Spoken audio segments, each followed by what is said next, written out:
Good morning, Rotarians and guests. I'm Ron Strobel, the Sergeant at Arms. Our invocation this morning is by Jimmy Sutphin. Morning, Breakfast Clubbers. Good morning. Good morning. It's a pleasure to be here. I am like the super sub. Last week, Jim Hackney was unable to be here, and this morning, Catherine Steins was unable to be here. So we brought Ralph Waldo Emerson. This is his Here. one day at a time. Finish every day and be done with it. You have done what you could.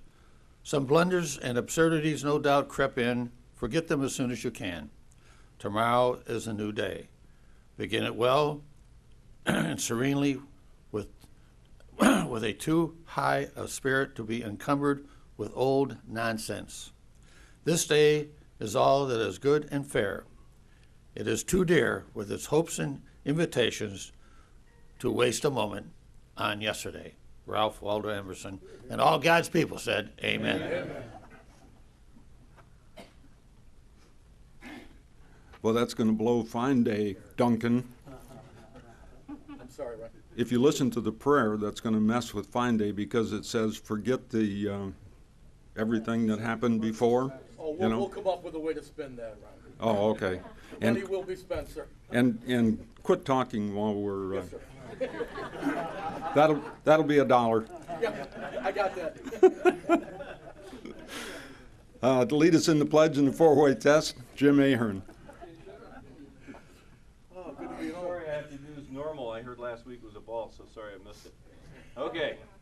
I pledge allegiance to the flag of the United States of America and to the republic for which it stands, one nation, under God, indivisible, with liberty and justice for all.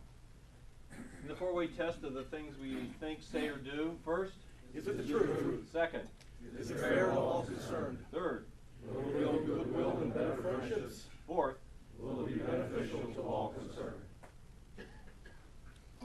Thank you, Jim.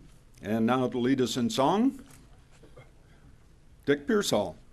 It's going to be a little test of memory. We're just not going to show it this morning. I'm just going to ask you to sing America the Beautiful. I think you all know the words. Oh, beautiful for spacious skies, for amber waves of rain, for purple mountains' majesty, above the fruited plain. Give it a kick. America, America, God shed His grace on thee religiously, and crowned thy good with brotherhood, from sea to shining sea. You did very well without words.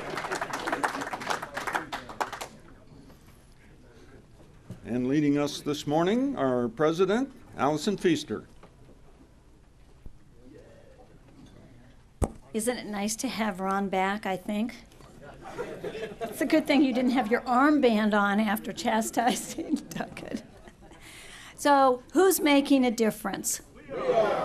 How are we making a difference? Yay, Ed! Lighting up Rotary together. Thank you to our greeters today. You know who you are.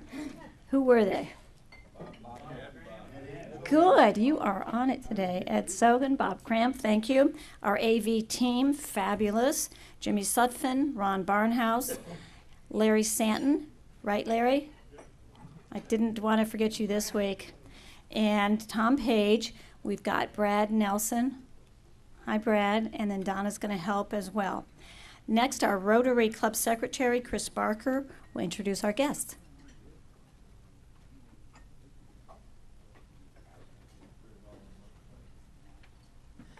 Good morning, Rotarians. Good morning. If you would please join me in welcoming our guests, and if they would please stand up when I call their name. We have Karen Hackenberry, Executive Director at Possibilities Humane Society of Summit County.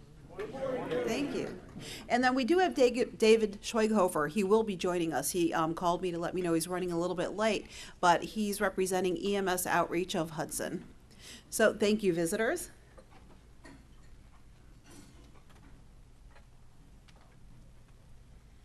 So we'll wait for the check presentation till he arrives. So next we'll have Duncan Tanner. You have a special presentation. Join me, please.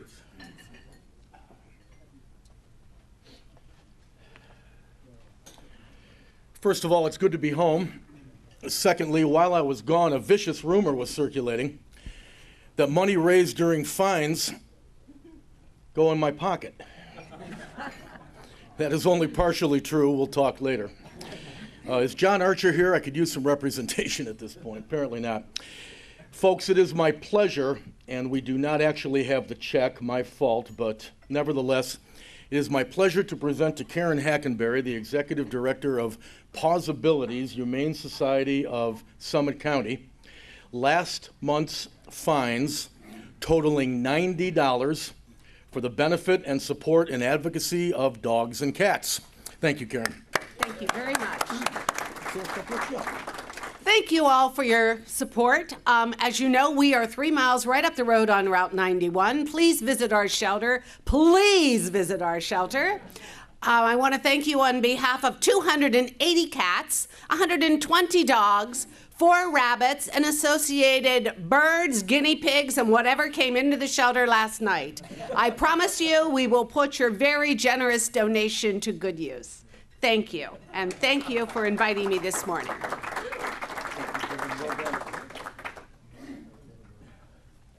Now that's enthusiasm, isn't it? If you didn't go to the Art on the Green event this past weekend, you missed a good show, a lot of good artists. I'll get to you, Duncan. Ask Tom Page what he bought to wear to the Browns game to keep him warm. For our Rotary booth selling brats, hot dogs, and drinks, I want to report that the front team of Gail Royster and Chris Barker was truly outstanding. They did a great job of upselling. And of course, did you get that on camera? That's just. That's a fine dog. Yeah. Oh, yeah. I got it. You're never going to live that down, are you? But the grilling team of Duncan Tanner and yours truly was really terrific. We had no complaints. Everything was grilled to perfection, including one very well done brat that some lady waited for Duncan to cook. So he grilled it, burnt it to perfection, and promptly dropped it as he transferred it to the bun. So the lady paid. Not to pick it up off the ground and put it in a bun. I don't know. I told him the 10-second rule did not apply on grass. Right, Duncan? And Larry Santon. Now, who has a Rotary apron? Larry Santon does. I wanted to borrow it. He wouldn't let me. It tells you about a person when you're golfing with them or cooking with them. So, Larry, next year maybe you'll let me borrow it. Double duty, thank you to Larry for working 2 shifts. That really appreciated. That was service above. And I also want to thank my 7-year-old granddaughter, Madison. This is her 3rd year working. Wasn't she good, Tom? And she skipped back. I mean, she'd deliver it to the front and then skip back, and we're like, oh my gosh, the energy. But Bob Cramp and his wife, Sue, we need to give them a big hand. They were terrific. Come on up, Bob. Do you want to give your report, too?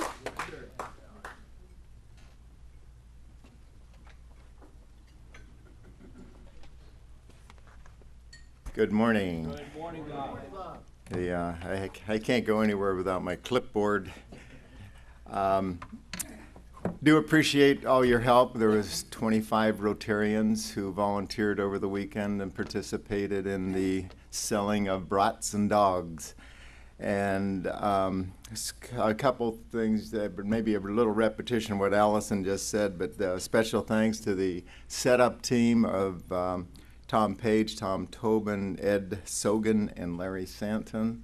Appreciate you coming early on Friday late on Friday, 3 o'clock, to set that up.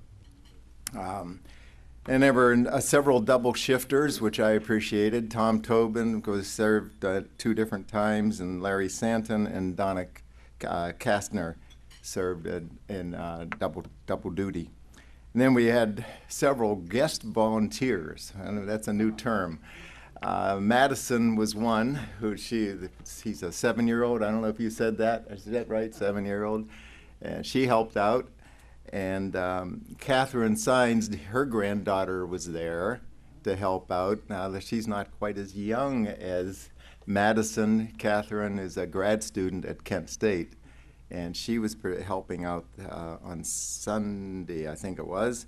A former member of the Rotary, Mark Salem, was there to help out. And who else? Oh, my son, Kevin. He came in for a double shift on Saturday afternoon. And don't want to forget the best person. My wife, Sue, was there the whole time. She made... She made about 8 trips to Acme, back and forth, in order to keep the inventory where it needs to be and not get too much. And we did end up with 1 hot dog left over at the end. The last thing is financially. I think that's the least important thing, but I want to report that we did pretty well.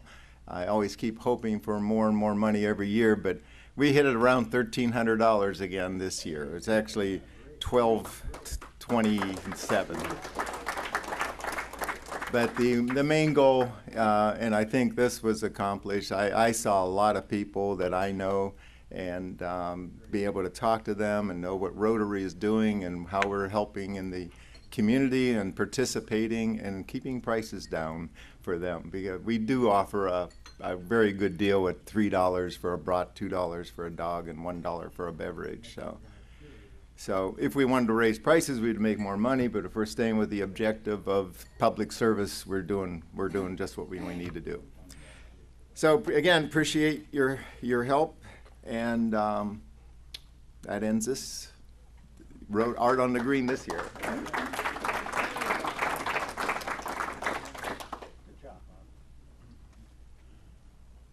The setup crew with Tom Tobin as the leader, the Easy Up pop-up tent, took us an hour to put up with that crew. You know, it's how many Rotarians does it take to put up a pop-up tent, and how long? Poor Tom was covered in perspiration by the time that was done, trying to direct the 4 yahoos he was working with. I'm going to pass around for the last time the sign-up sheet for the Taste of Hudson volunteers. The front sheet is for, again, our card sales, express sales. If you haven't signed up yet and you would like to, please do that. On the back is the setup and tear down. Those are on Thursday, Friday, Saturday, or Monday. So take a look at that if you haven't done it, and we'll pass that around real quickly. Question, Ed, where do you show up? Right now, sir, I'm going to give you that information. Thank you very much. Dick Pearsall will be showing up 15 minutes early. It's going to be in the old grassroots area there, which is down from the side, what is it called, the hamburger place? Flip side. It's just on the other side of UBS. So it's on the First and Main Green. It's across from like Lucida's on the opposite side. And there will be, again, signs there to direct you there. But show up 15 minutes early. You do get a T-shirt and a lunch, so that's part of the perks of going there. We have a concert on Saturday evening starting at 7 o'clock for the community. It's, again, the 10th anniversary and trying to support that. Friday night's the first home football game. It starts at 7 o'clock. Get there before 6:30. It's going to be packed. We're playing Euclid. Should be a great game. If anybody's interested in attending the Hall of Fame breakfast, it's on Saturday, the 20th of September at 8:45 at the high school. Just contact me and I can explain how to get tickets for that. But appreciate everybody that helps every year with the Taste of Hudson. 25,000 to 35,000 people come to Hudson for this event. It has been spectacular. And for the 10th year, again, this is going to be an all-out celebration. Thank you.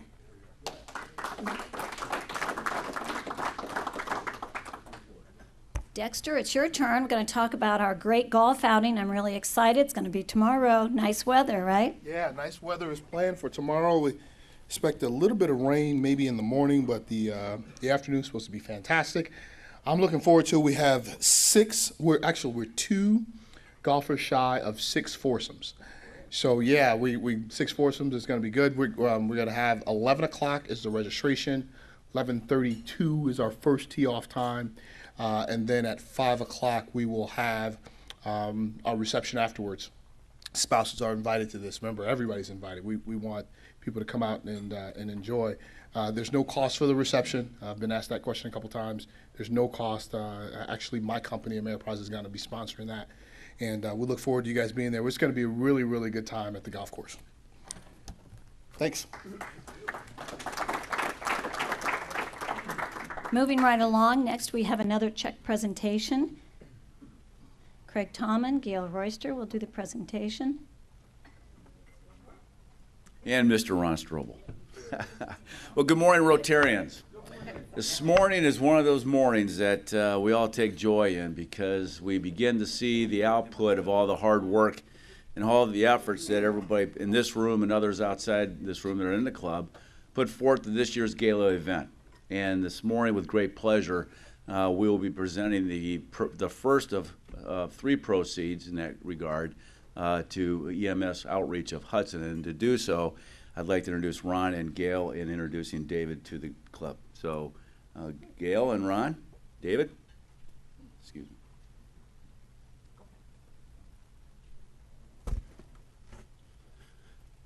Well, we're thankful to everybody for all of the participation and the great results of the gala in May of this year. As you all know, and just once again for the community, we did clear over $40,000, and we had a little mix-up, but the money's in the bank and it's there. We didn't make off with it. But we'd like to make this presentation to David Schweighofer of the EMS Outreach, and we're able to do that because of not only your participation, but all of the community. David? Thank you very much. Yep. Jimmy, did you want to? Yep. Oh, okay. Without the podium in the front. All right. Yeah, stand over in the middle. Wrong way. Wrong way. Yeah, that'd be good. There we go. Okay. Welcome to Rotary. Okay, thanks. All right. Jimmy, do you want to stand up here? Or do you have anything to announce? I do. Oh, you have. Thank you. Oh, go right ahead. There was an issue with the money. Is the check good? Chris, could you make sure that this is... Seriously, on behalf of the board and the volunteers that work with us and the EMS squads and the fire department, the police department, and now Hudson businesses who are involved in our AED project, I would sincerely like to thank all of you for your efforts. This goes right back to improving things in Hudson, and I hope none of us have to take advantage of the things we're doing. Nonetheless, this brings us a lot closer to our goals. So once again, from everyone that we work with, thank you very, very much. Appreciate it.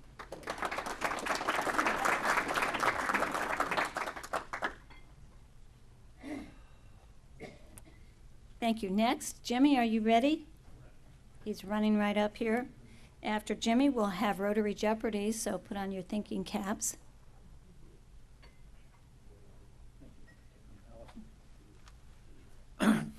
We are winding down August, and we have one more birthday to celebrate. So if Jim Young, a very long-time member of our club, would stand for a moment, we're going to sing Happy Birthday, Jim. Happy birthday to you. Happy birthday to you. Happy birthday, dear Jim.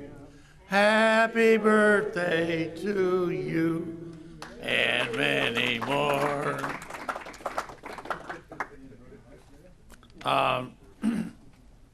I would also like to talk about next week's, or next month's programs. I'm the speaker chair for September, and check out your website for who will be here. If I could just find my note here, I'll really be in good shape. Anyway, you all remember Ken Fogel from Gift of Life. He is a recipient of quite a large check, $5,000 from our gala. He'll be here on September 3rd to talk about kind of an interesting thing. How many people in the room remember the term group study exchange? Well, it's being kind of brought back. They're going to bring in 7 doctors from Haiti, and we're sending doctors to Haiti. So they're kind of getting this group study exchange idea going again. September the 10th, we have 2 speakers, Jackie Mills and Marcia Booty, and they're going to talk about Connie's, what's the word? Bucket list. I'll be all right. Connie's bucket list, and it's going to talk about the Amazon River and the Galapagos Islands. September the 17th, we have a past district governor, Jack Young. He's going to talk about shelter box. And then, how many people in the room might have seen the movie The Way? Well, it's kind of an interesting thing.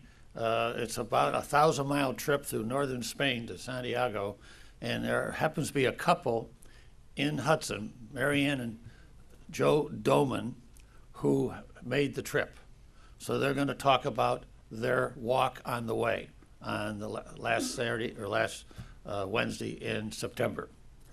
So I think I'm done. I hope I don't take any of your notes. I'll go after you if you do. All righty, I'm trying to move along to give our speaker plenty of time because we're looking forward to her talk today. All right, Rotary Jeopardy. I'll give the clue. You have to be the first to give the correct response in the form of a question. Raise your hand, though. Raise your hand. The Sergeant at Arms has spoken. All righty.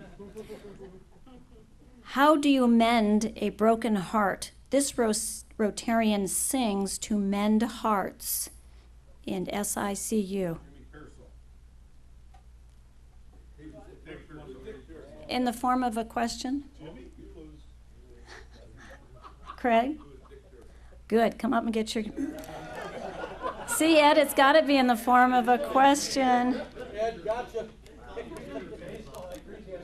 And we have a play pack of Transformers for you. I've always wanted that. Thank you so much. Next, our 5-minute Rotarian. Did you ride your motorcycle here today? I did not. All right, come on up, Joe. Reverend Joe Boisel will be talking to us.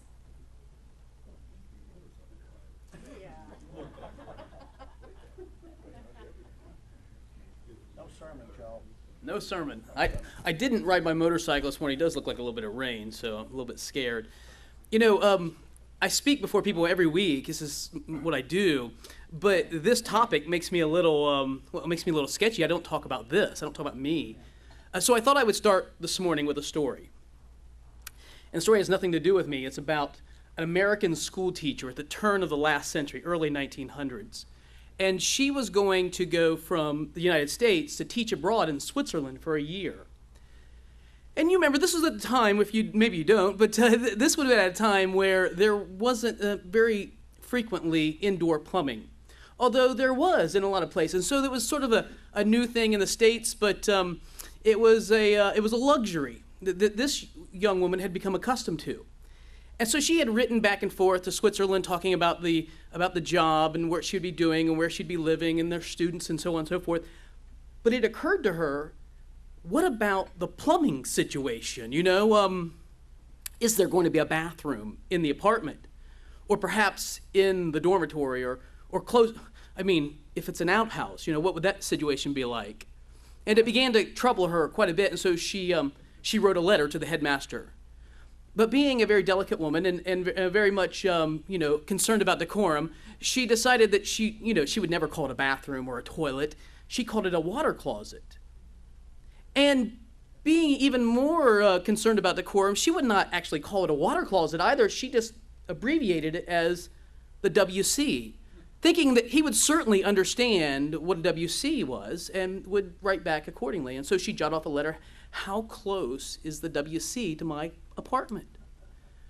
Well, he got the letter, looked at it, had no idea what in the world she was talking about. But of course, being the headmaster of the school, didn't want to seem to be inferior to this school teacher, and so he went around and he looked for somebody, and he finds the local parish priest, and he says to the parish priest, "Do you have any idea what in the world she's talking about?" The priest said, "Well, it's obvious that this is a very pious woman. What she means is a wayside chapel." The schoolmaster was delighted, and so he jotted a letter back to the school teacher, and I have that letter this morning. "Dear Madam, the WC is located a mere 9 miles from your apartment in the heart of a beautiful grove of trees. It will seat 150 people at one time. It is open on Tuesdays, Thursdays, and Sundays. Some people bring their lunch and make a day of it. On Thursdays, there is organ accompaniment. The acoustics are very good. The slightest sound can be heard by everyone. It may interest you to know that our daughter met her husband at the WC. We are now in the process of taking up donations to purchase plush seats. We feel that this is a long-felt need, as the present seats have holes in them. My wife, being rather delicate, hasn't been able to attend regularly. In fact, it's been 6 months since she last went. Naturally, it pains her not to be able to go more often. I will close now with a desire to accommodate you in every way possible, and will be happy to save you a seat either down front or near the door, as you prefer. Yours truly, Adam von Lichtenstein, schoolmaster. I love that story because I love the idea of how something can be misinterpreted. And, confusion can just lead to humor. The thing that's most important about me is not about me at all. And so I'll get to that. I grew up in a single-parent home. I grew up in an inner-city sort of environment. I have 2 brothers, and my mother, she did a great job to raise us, but it was a really difficult environment. And as growing up, one of the things I wanted to do was, get the hell out of there. I didn't want to be in that environment anymore, because it was a bit tough. And we look forward, at least I look forward to moving up to a working class neighborhood. I thought that would be, a real advancement in life. And so when I was in high school, I got into a lot of trouble, but I had this dream, this kind of, I got really good grades without really trying. And I got into a lot of trouble without really trying. So I tried to keep those things separate. And I wanted to go into electronics. This is, the era of Bill Gates was leaving Harvard and starting Microsoft, and computers were kind of really the way of the future. And I thought, this could be a way out. And so I began to work in that, but I couldn't seem to keep myself out of trouble. And then I met this young lady when I was 17, and on her 16th birthday, we went out on our first date. She liked me, but she saw that I was a quite ornery fellow and was really concerned about whether or not there was any future in this. And so I did my very best to do some moral reform, but I wasn't very good at it. So I tried, and yet she sort of stuck with me. We've now been married for 25 years, so we dated for a few years, and then we did get married.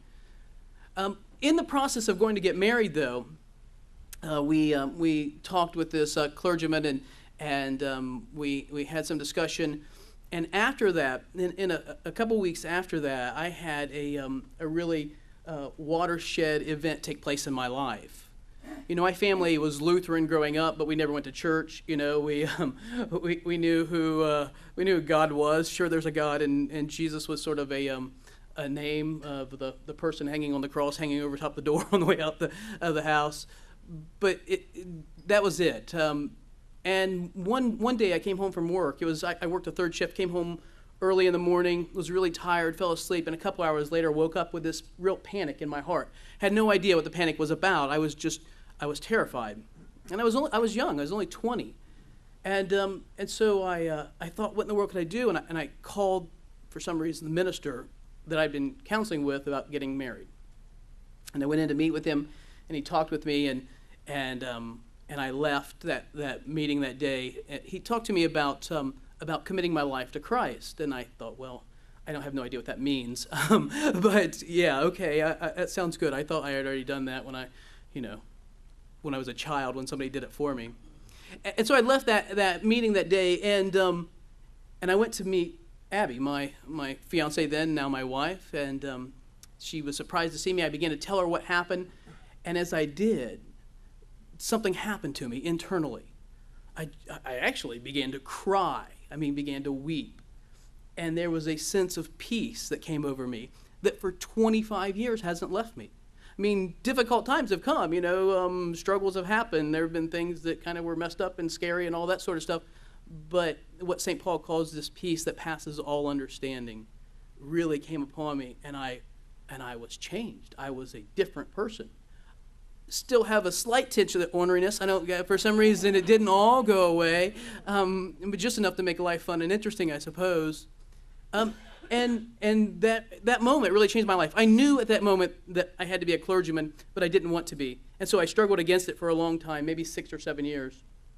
And eventually I couldn't put it off any longer. And I told Abby, I think this is the path that God has for me.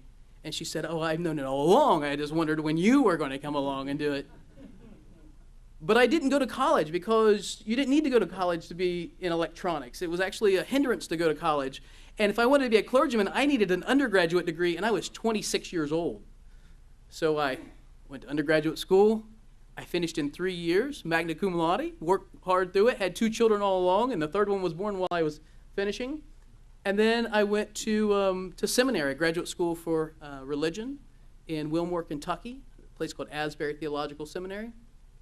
And, was in that in Kentucky for a while. The Methodist Church was desperate for pastors in these little country rural parishes, so they gave me one. I figured you really can't mess this up. And they put me out in the middle of nowhere, and the church flourished, and we were really happy there. But, things happen. You had to move on. You can't stay there forever. And then I took a parish in Canton, and then had an opportunity to go back and do a doctoral degree, and so I did that. And returned and finished that, and then had a chance to work at a university after that, and worked at a university for a few years, and that's how I got to Hudson. There was a parish here in Hudson without a rector, and the bishop called and said, I hear you have Sundays free. It doesn't mean I want to drive 160 miles one way, on my Sunday, but I did, and I fell in love with this parish in Hudson because it is really peopled with wonderful souls. And I couldn't leave. They called me to be the rector. I told them no, and then they called me again, and I told them yes. And so that brought me here. Why did I join Rotary?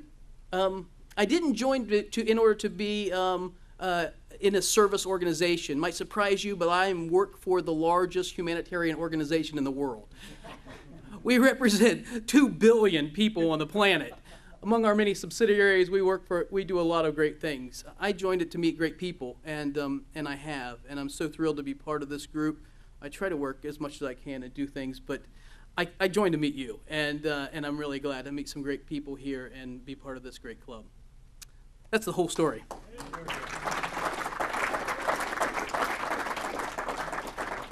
And moving right along, I'm going to welcome Tanner, except we're so glad you're back. We missed you. But if it's all right, if we can have our speaker go first. Oh, God, thank you. So we have to wait again to find out about Tennessee monkeys and Rotarians. But, Wait, Donna? what? No, let him go. I'm curious. I'll tell you what, if there's time after yours, we'll be glad to. Thanks, Duncan. Good morning, Rotarians.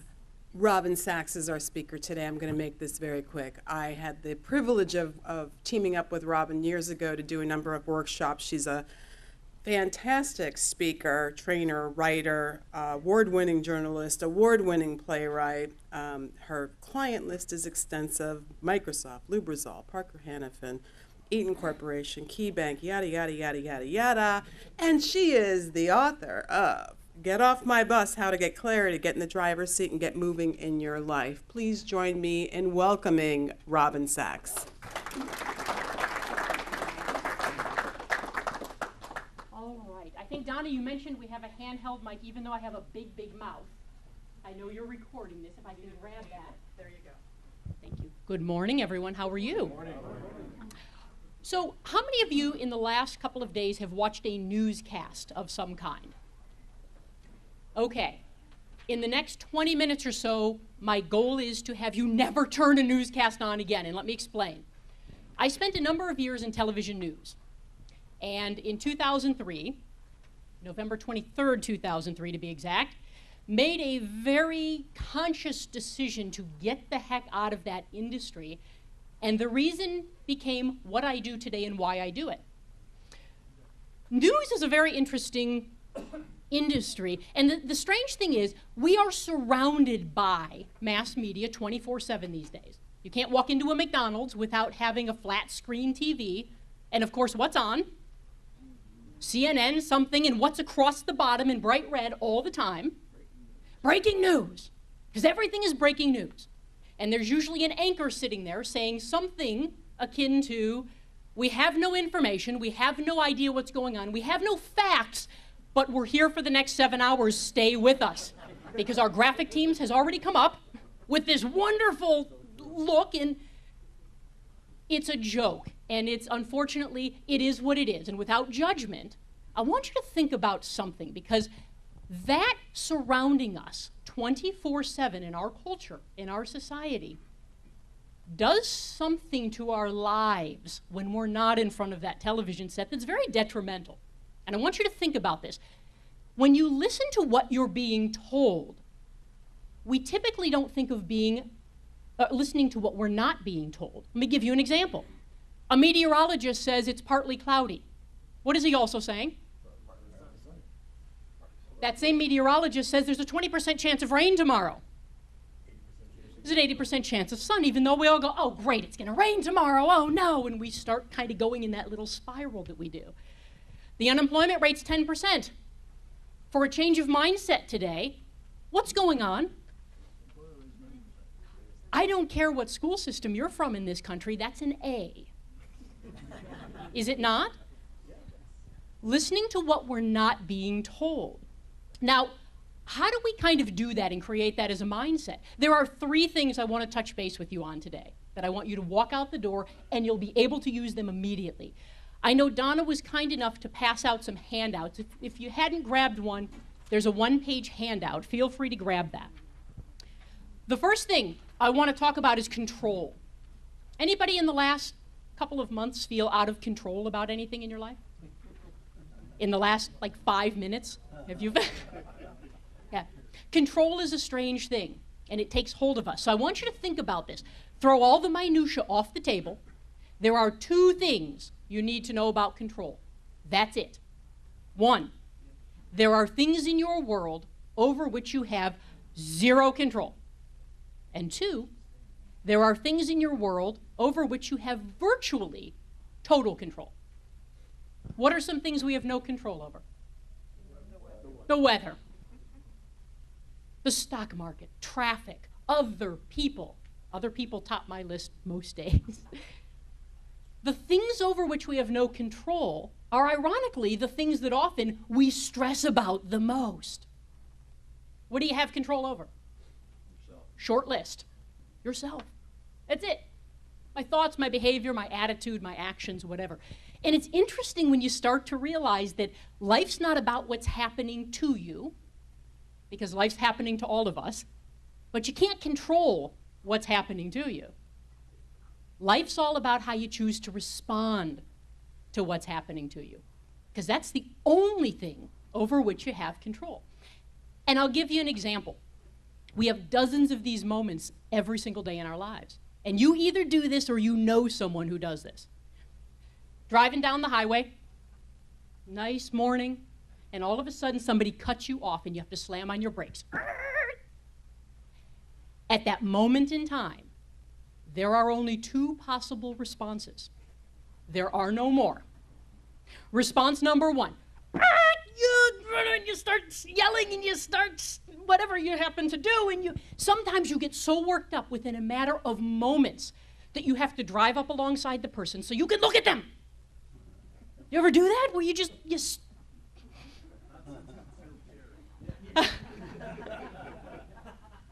and then we get upset and more stressed because they're not looking at us, because they didn't know they did it. It was a blind spot, and they're just going.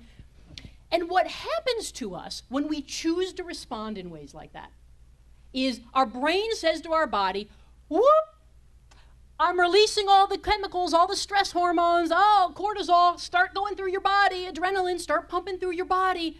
And guess what? Because we haven't evolved much since caveman days, we just created fight or flight in our body. And as soon as those chemicals are released, they have to play out. You can't call them back. There are no false alarms. You can't say, just kidding. And that's why when something like that happens at 8 o'clock in the morning, at 2 or 3 in the afternoon, we're still in that mode of nothing is going right today. I created that simply by choosing how I was going to respond to something.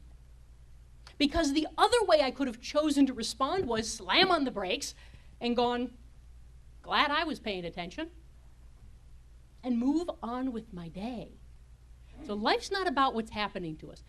It's all about how we're choosing to respond to what's happening to us. The only thing we can control. Now, oftentimes, how we choose to respond has to do with our perception or our perspective. If you would, take a look at the worksheet, and you see a picture, a black and white picture of a person. Go ahead and hold that picture up pretty close to your face and tell me who you see. Albert Einstein. All right, Albert Einstein and Marilyn Monroe look nothing alike. All right, so everyone has the same picture. Go ahead and hold your picture up so someone else can see, and look at someone's a few feet away and tell me who you see now. Sometimes you can even turn the sheet of paper around and look at from the back. So who sees Albert Einstein? Who sees Marilyn Monroe? Aha. Now, knowing Albert and Marilyn looked nothing alike, I can't vouch for them now, but they never did look anything alike. This is an example of a picture that's used in a courtroom to discount eyewitness testimony. And what it simply shows us is that two people can be looking at exactly the same thing and see something completely different. And not only that, neither of them is wrong. They're actually both right. Now, why do we care? Because sometimes we get so honed in on something that we are convinced, I'm staring at Albert Einstein. And when someone else comes by and says, that doesn't look like Albert Einstein to me, it's hard sometimes to get out of that mode because we go into, you're wrong. I'm seeing what I'm seeing. And it's amazing how if you simply choose to look at it from a slightly different angle, everything changes. Everything changes. And that kind of mindset pulls conflict out of your life completely. It pulls confrontation completely out of our lives. And again, why do we care about that? Why is that helpful? Because we self-create, the vast majority of our own stress. How? By choosing how we're responding. So perspective. There's another little picture. It's of a little bus, it looks like. It's just an outline drawing. Now, this has nothing to do with where that little bus picture is on the piece of paper. But that's a city bus like you'd see outside right here, okay? That bus is very obviously either moving to the left of the paper or to the right of the paper. Just take a moment and see if you can figure out which way it's going. And I will preface the answer by saying 94% of kindergartners who were asked this question get it instantly. Less than 7% of intelligent, well-educated professional adults do. And it's going to show us just another thing that we don't really think of a lot until someone says, have you ever thought about this? Who thinks it's moving to the right side of the paper? Okay, who thinks it's moving to the left? All right, so a good mix. Can anyone tell me why they think it's moving to one side or the other? Any thoughts? More room on the left. More room. Okay, so that perception of more room. Ah, on what side of a bus in this country is the door? Can you see the door? Therefore, in which direction is it heading? Now, going back to the kindergartner part of this. As adults, again, this is fascinating. It's how our brains work as adults. The moment we get on something, just like Albert Einstein or Marilyn Monroe, we can't pull off. We're gone. We're gone until somebody literally says, oh, here's what it is. And you go, oh my goodness, I can't believe I missed that. That focus, that focus. So questioning things in different ways often gives us, again, completely different answers, but it's not what we do. It's not what we do. And we get in our own ways constantly by doing those things. There's this wonderful thing that I want to share with you called the evolution of success, as we're talking about perception and perspective. At age 4, success is not piddling in your pants. At age 12, success is having some good friends. At age 17, success is having a driver's license. At age 35, success is having a little money. At age 50, success is having a little money. At age 70, success is having a driver's license. At age 75, success is having some good friends. And of course, at age 80, success is not piddling in your pants. Perspective is a wonderful thing.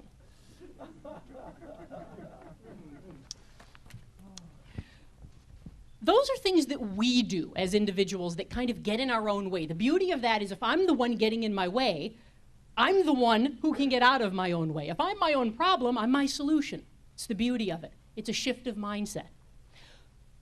But one of those things that we can't control are those other people. And other people seem to get in our way a lot. What do we do with them? I want to share with you the analogy of get off my bus. It's very simple, actually. Each one of us is born, and we're a bus driver. And we drive our buses through our lives. And as we do that, people are constantly coming onto our buses and going off of our buses. Some people come on for moments. Some people come on and stay for a lifetime. Some stay there, but they move to the back of the bus sometimes in the front of the bus, and they're there, but sometimes they're closer, and other times they're just there. But there come certain points in your life where I believe if you ask yourself 5 questions and get clarity on those answers, you can overcome anything pretty quickly and turn things around. The first question is, who's driving your bus? Who's sitting in your driver's seat? Are you still there, or did you get up and let somebody else sit down? And are they driving the bus right now? Question number 2 is, if you look at the top of any city bus in this country, what's emblazoned across the top? Where are you going? What is it you're trying to do? If you don't know that, why are you driving around? Chances are you're wandering aimlessly like a lot of people. And guess what happens? If you get to a stop sign and you don't know what you're doing, what are you probably going to do? Oh, I'll kind of sit here. Or maybe I'll go right. I don't know. What is it you're trying to accomplish? Just get a sense of what is that? What does it look like? And if you don't know, it's okay to stop and say, let me get some clarity. Because once you've got some of that clarity, it's easy to hit that accelerator and start going. Now, those 2 questions are about you. But once you get some clarity on those 2 questions, the third question has to do with turning around, looking at your passengers, and the third question is, who needs to get off your bus? Now, a quick side note question here. When I just said that, how many of you had a face or a name come to mind? If they're sitting next to you, just play it cool. It's okay. We know who those people are. We all have them, and we know who they are. And if you're not sure who I'm talking about, those are the people that your phone rings, You pick it up, you look at the caller ID, and you go, I can't do this right now. Voicemail. Again, no judgments. We know who those people are. They're the people that suck the energy right out of us. They're the people that kind of derail us. They're the people who are the negative things that kind of pull us down. They might be good friends. They might be good family members. But they might need to get farther back into the bus sometimes. So who needs to get off your bus? And you know, you can't kick mom off the bus. I understand there are people you can't just get off the bus. That doesn't mean stop at the next intersection and open the door and say, leave. Interestingly enough, going back to what you can control, sometimes the reason it feels like those people are sitting right next to you in the driver's seat with their hand on the wheel is because we're focusing so much on them. And the moment we refocus and stop pulling them into our heads constantly, they naturally tend to drift back a couple of seats. It's what I can control. It's how I can help get out of my own way. So who needs to get off your bus? The fourth question is, who needs to get on your bus? Now, these are the people, personally, professionally, who are the collaborators, who are the positive spirits, who are the people that even if something's not going to work, they say, I don't know if it'll work, let's give it a try. If you try something new and it doesn't work, your worst case scenario is you're exactly where you are right now. If that's your worst case scenario, bring it on every single day. So who needs to get on your bus? And the final question really has to do with your time and energy. Whose bus do you need to get off of? And what I mean by that is, there are things that we all have that we're involved in, again, both personally and professionally, that at one point a year ago, or 2 years ago, or 5 years ago, or 6 months ago, may have made perfect sense for us, and they might have been a perfect fit, but they're not anymore. But because we kind of get into autopilot with our lives, they still appear every week or every month on the calendar. And those are the things that if you open your calendar or your phone or whatever you use as a planner, those are the things you look at and you go, oh, so soon? Again? They're sapping some energy. And guess what? It's okay to step away. Sometimes what happens is we go, well, I've been involved for so long, they're going to miss me, I'm on a board, I'm on whatever. A lot of times when you finally step up and say, you know what, I need to step aside right now, they go, oh, we're going to miss you. And in their heads, they're going, for a year, we've been wondering when you were going to step aside. They'll find someone else who will do a darn good job. They will. They always do. So when we're looking at stress in our lives, because we're surrounded by it 24/7, it pervades our thinking no matter whether you realize it consciously or not, be aware that it's always sitting in the back of our heads. And the reality is, if you start listening to what you're not being told, you flip that switch, all of a sudden you regain control. Because life's not about what's happening to you or what's being told to you. It's about how you're choosing to respond to that. That's creating everything. That's creating everything. Kind of a final word, because I know we're coming up on time here. Really to just kind of reiterate that whole idea of getting off autopilot, because it's what we do. It's just what we do. We get up and we go through the motions, even when we're consciously going through them sometimes. You ever drive somewhere and you get there and you honestly don't remember driving there? How scary is that? We do that kind of stuff all the time. And it's not that we didn't do it, because we did. We're there. We got from A to B. But the reality is our brains were time traveling. Our brains were somewhere a week ago trying to remember what somebody said or what I need to do for tomorrow. Or they're in the future. Oh, next week I'm on vacation, and my brain's there already, even though my body's still here. Our brains time travel, and so we lose this moment. That's what happens on autopilot.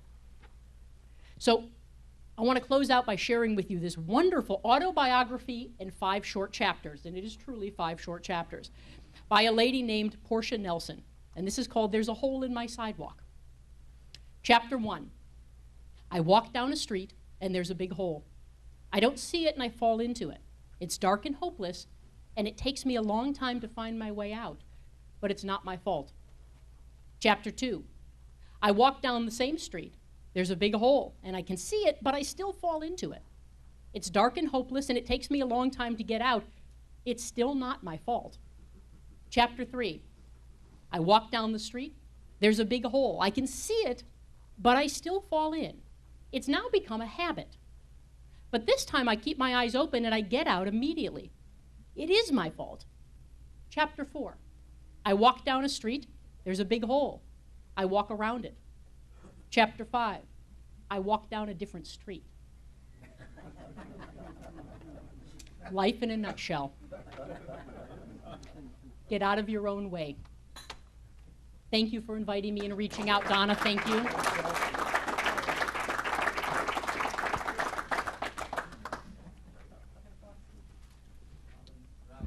Any questions?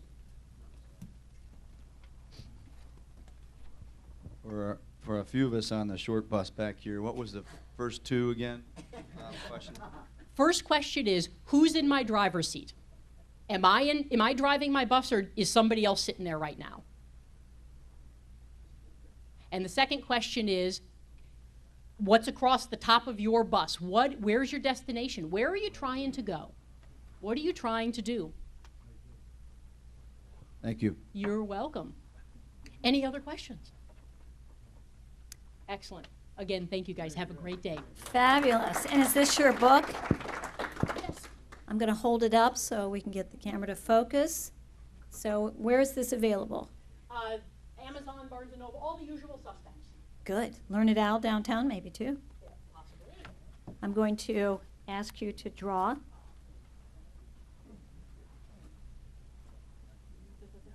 You get to read it. I get to read it. All right. I have ticket number 269280.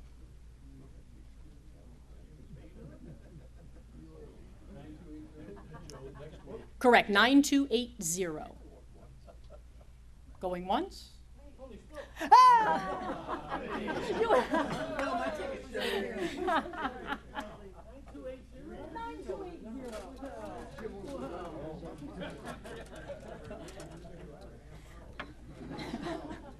I was on the wrong screen. All right, Jimmy. I was on the wrong screen. Aw, too bad. You missed $380, but here's your payout of $11. Don't tell Sweet Louise. All righty, have a great day. Oh, wait. Wait, what? We'll pick one more ticket because Robin has a book to give away. Guys, we'll hold history for next week. It's already 8:30. Okay. 269298. Yay, that's me. Yay. My book. Thank you very much. So as I was saying, have a great day. Service above self.